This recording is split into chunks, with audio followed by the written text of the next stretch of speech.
एक माँ के रूप में मैं आपसे ये कहूँगी कि अपने अंदर छिपी हुई आत्मा की शक्ति को जगा करके इस जड़ तत्व के ऊपर आप आ जाए। इस जड़ तत्व को अगर आपको वास्तविक इसका आनंद उठाना है तो इसके खोपड़ी पे सवार हो जाए। जैसे समझ लीजिए ये सुंदराबाई हॉल है, ये मेरा नहीं है, न मैंने बनवाया है, नहीं इसके किसी रजिस्ट्रेशन से मेरा मतलब है, ना ये किसकी प्रॉपर्टी है उससे मेरा मतलब है, लेकिन इसका मज़ा मैं उठा रही हूँ, चाहे इसके ओनर ने कभी इसका मज़ा नहीं उठाया। क्योंकि जिस दिन ये मेरा हो जाएगा सर दर्द हो जाएगा मेरे लिए कि इसका रजिस्ट्रेशन कराऊं, तो मैं पुलिस में इन्फॉर्म करूं कि आज फलाने की वो होने वाली है, तो आज इतने लोग आने वाले हैं, तो फिर इनकम टैक्स में जाऊं, फिर इनकम टैक्स वालों से पैसा बचाऊं, फिर इनकम टैक्स वालों ने कहा कि नहीं साहब आपने ज़्यादा दिया तो और मैं ब्लैक मार्केट करूं, फिर ब्लैक से उधर जाऊं, हर समय परेशान। ऐसा पागलपन साहब हम नहीं करने वाले। हमारे नाम से एक इनकम टैक्स नहीं कटता, परमात्मा की कृपा है और अति परमात्मा की कृपा है कि एक भी कौड़ी की संपत्ति कृपया मेरे नाम से भगवान ने नहीं दी। इससे बढ़ के आनंदी जीव आपको कहीं नहीं मिल सकता।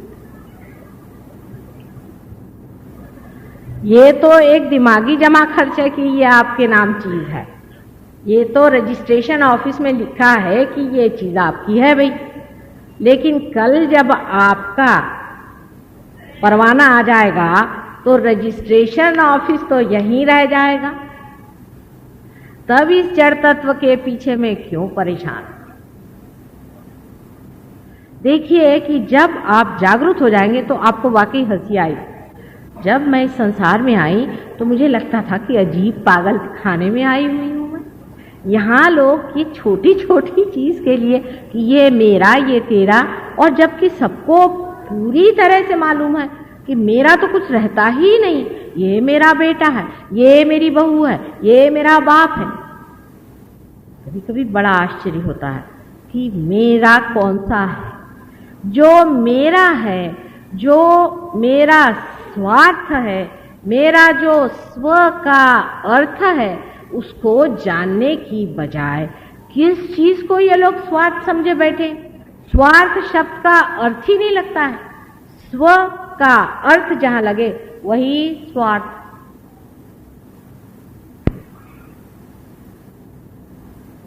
तो किस लिए मनुष्य इस तरह से परेशान है कि ये मेरी चीज है, ये उसकी चीज है, ये उसका लेना, ये उसका देना।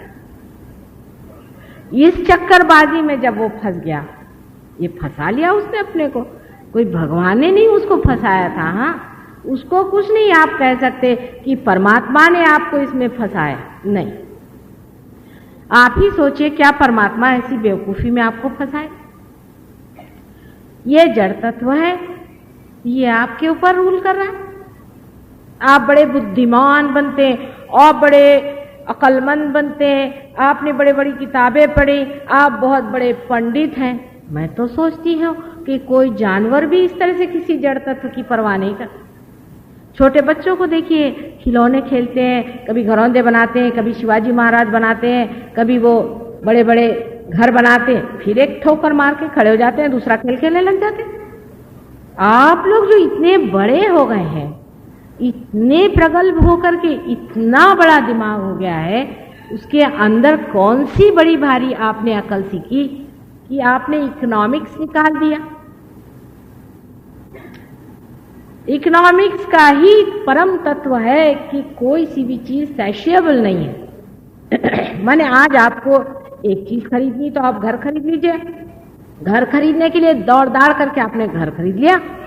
जब घर खरीद लिया तो आपको लगा कि साहब अब मोटर खरीदनी चाहिए। जो घर खरीदने के लिए जो दौड़े थे बहुत जोर से, और जो इतना आपने प्रयत्न किया था, उसका कुछ आनंद भी नहीं उठाया। 5 मिनट बैठ करके आप बैठे भी नहीं, आए भी नहीं, अभी तो घर प्रवेश नहीं हुआ कि आप दौड़े मोटर के पीछे में। मोटर मिली तो मोटर का भी कोई आपने आनंद नहीं उठाया, आप भागे तीसरी चीज के पीछे।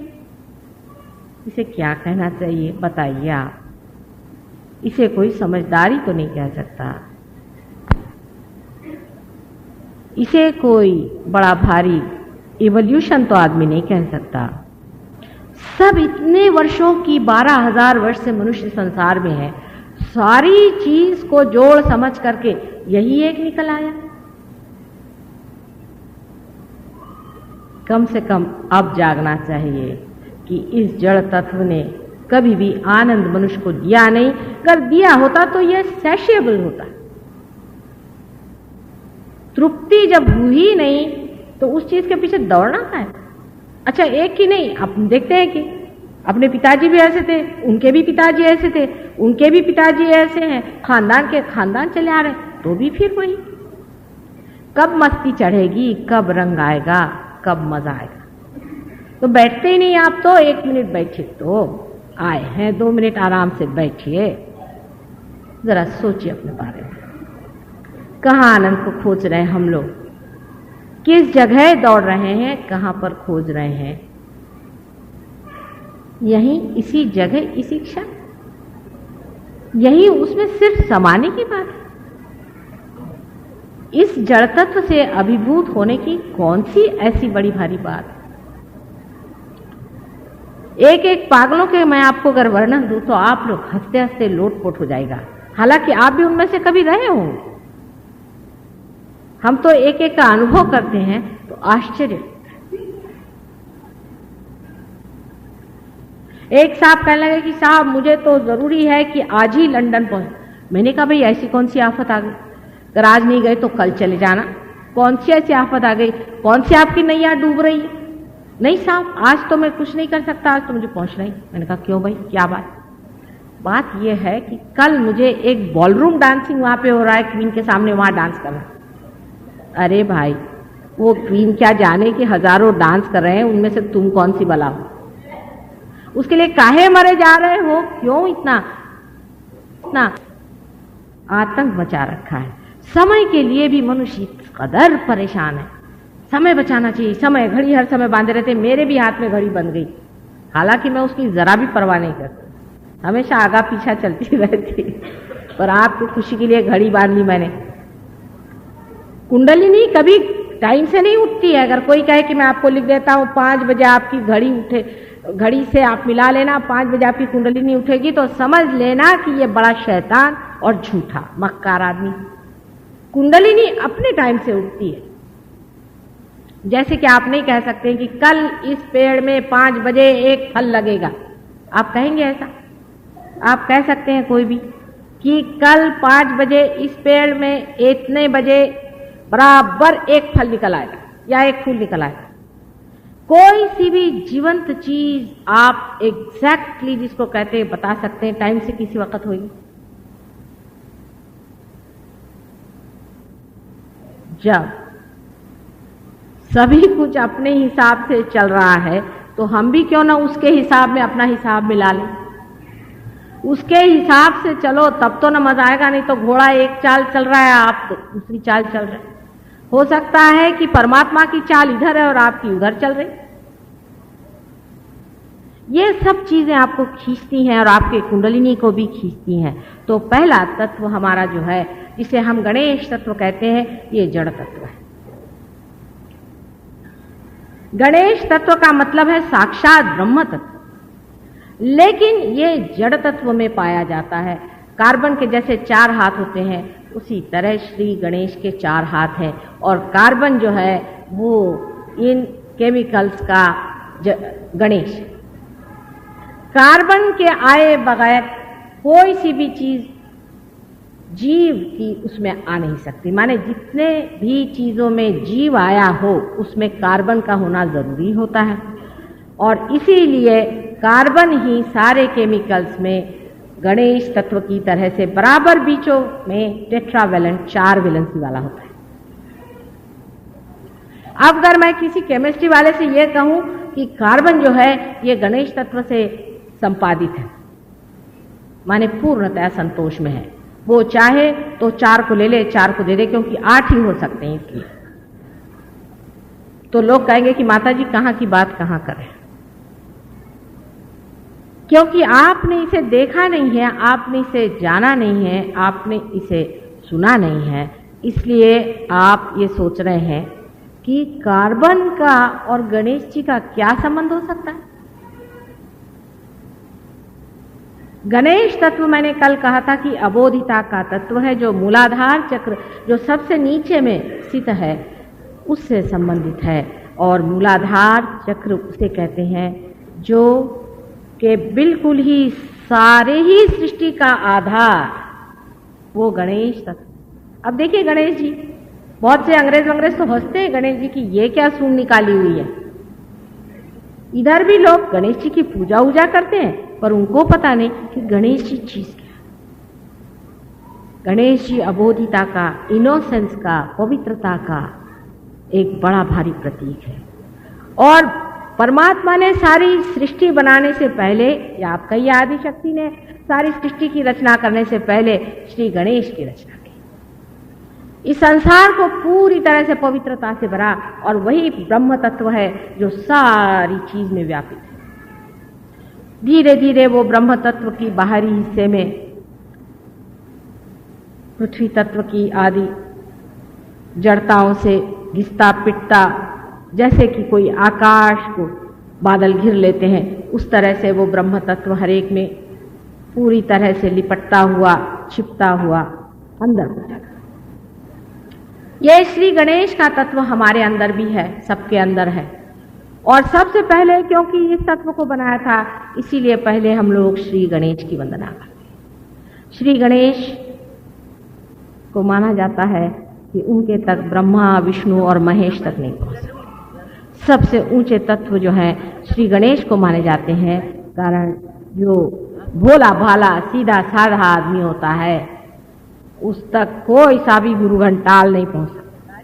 उसकी अपनी एक चित्र सी शक्ति, वो सारी शक्तियों को पराभूत करके और हमेशा कीचड़ में कमल की तरह सुरभित होता है, उससे सुगंध रहता है। गणेश की स्थापना वैसी है जैसे कि कीचड़ में कमल हो। मूलाधार चक्र की स्थापना भी हमारे अंदर उसी जगह है जहां से सेक्स भी संचालित होता है। श्री गणेश एक अबोध बालक की तरह है। इसका मतलब यह है कि जब आप देवी के दरबार में आए और जब आप शक्ति को अपने अंदर आवाहन करें, जब आप कुंडलिनी की जागरूक करें जो आपकी माँ बैठी हुई है, उस वक्त आपका लक्ष्य, आपका विचार सेक्स से रहित होना चाहिए। उसकी चेतना तक नहीं होनी चाहिए। जैसे छोटे बच्चे के लिए सेक्स की कोई चेतना नहीं, इस तरह श्री गणेश की कोई भी चेतना नहीं है। अभी एक साहब मेरे पास आए तो मुझसे कहने लगे कि भाई मैं आपको माँ कैसे कहूँ, मैं आपको बहन कहता हूँ। मैंने कहा क्यों साहब, मेरा सबसे बड़ा बेटा 98 साल का है, आप क्या उससे भी बड़े हैं क्या? वो देखने लगे। जिसके अंदर श्री गणेश का तत्व आ गया सो ही मेरा बेटा है। ध्यान धारणा के वक्त, देवी की शक्ति जगाते वक्त मनुष्य को अबोध बालक के जैसे होना चाहिए। और ईसा मसीह ने कहा है कि आपको छोटे बच्चों जैसे अबोध होना चाहिए, तभी आप परमात्मा के साम्राज्य माने सहस्त्रार में आप आ सकते हैं। हालांकि वही गणेश जी हैं और वही गणेश जी का तत्व लेकर इस संसार में, माने ब्रह्म तत्व से बने हुए संसार में आए। इसीलिए मूलाधार में तो गणेश स्थित है, लेकिन उनका पीठ यहाँ पर है। जैसे कि दिल्ली में प्राइम मिनिस्टर का पीठ है, चाहे वो दुनिया में घूमे, इसी तरह से उनका पीठ यहाँ पर है और यहाँ पर ईसा मसीह का है। जैसे कि एक ही कॉइन के दो हिस्से होते हैं, उसी तरह से श्री गणेश और क्राइस्ट। अब इंसान की अकल इतनी गंदी है और इतने महामूर्ख लोग हैं, खासकर वेस्ट में, जहां की आप सोचते हैं कि एक से एक अकलमंद लोग रहते हैं और हमको उनसे बहुत कुछ सीखने का है। आपको सुन के आश्चर्य होगा और विश्वास नहीं होगा कि अब वो लोग इस तरह की एक पिक्चर बना रहे हैं जिसमें वो दिखाना चाहते हैं कि ईसा मसीह का बहुत बुरा संबंध अपनी माँ के साथ रहा।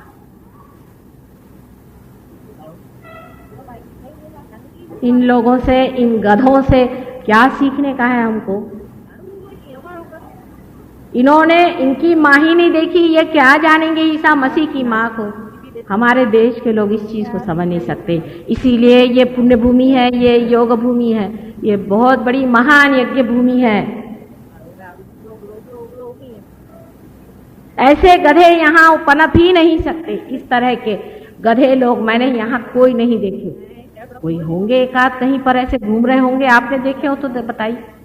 जो इस तरह की क्या बात कहें, इस तरह की बात उन देशों में होता है और उन देशों से सीखने की कोई भी जरूरत नहीं। अब जो लोग कहते हैं कि कुंडलिनी सेक्स से उठती, वो उसी तरह के पापी और अत्यंत दुष्ट महाराक्षस लोग हैं और ऐसे लोगों को ठोकरों से उड़ाना चाहिए, हालांकि वो अपनी गति नरक में बना रहे हैं।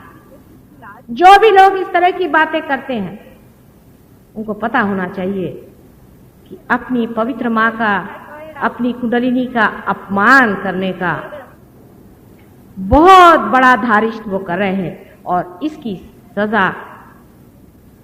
सजा ही कोई नहीं, इस कदर इसकी सजा है कि मनुष्य एकदम पाताल लोक हमेशा के ही लिए भस्म हो करके रह जाए। अपने इस बंबई शहर में ही ऐसे बहुत से हैं जो गले में माला लटका के घूम रहे हैं और इस बात की गवाही दे रहे हैं। हमें शर्म आना चाहिए। और इस तरह की गंदी बातें जो आदमी करता है उसके यहाँ हजारों के तादाद में लोग जाते हैं। हमें शर्म आना चाहिए कि हम इस बंबई में रह रहे हैं। रोज समुद्र स्नान करने से भी इसका पाप नहीं जा सकता। ऐसी गंदी बातें सुनने के लिए हमें अपने कान बंद कर देने। इतनी अपवित्रता हो गई, लोग पूछते हैं कि माँ कितनी खराबी आई है, ये दुर्दशा आ रही, तो क्या आपके गले में हार पहनाए जाए, आपकी आरती उतारी जाए? जबकि आप अपनी मां की भी पवित्रता को नहीं समझ पाते। ऐसे लोगों के लिए क्या किया? इस तरह की बातें करने वाले लोग इस बंबई शहर में अनेक। पवित्रता ये जीवन की सबसे पहली चीज है। गुरु लोगों का क्या है? जिनके पास मोटरें नहीं थी वो चाहते कि हमारे पास बड़ी बड़ी कैडलक गाड़ियां रहें। उसके लिए अगर उनको कैबरे डांस करने पड़े भगवान के नाम पे तो वो करेंगे। मैं तो मां हूं, मैं आपको कभी भी कोई सी भी झूठ बात नहीं बता सकती। और इसी तरह से अनेक मेरे बेटे सूली पर भी चढ़ गए।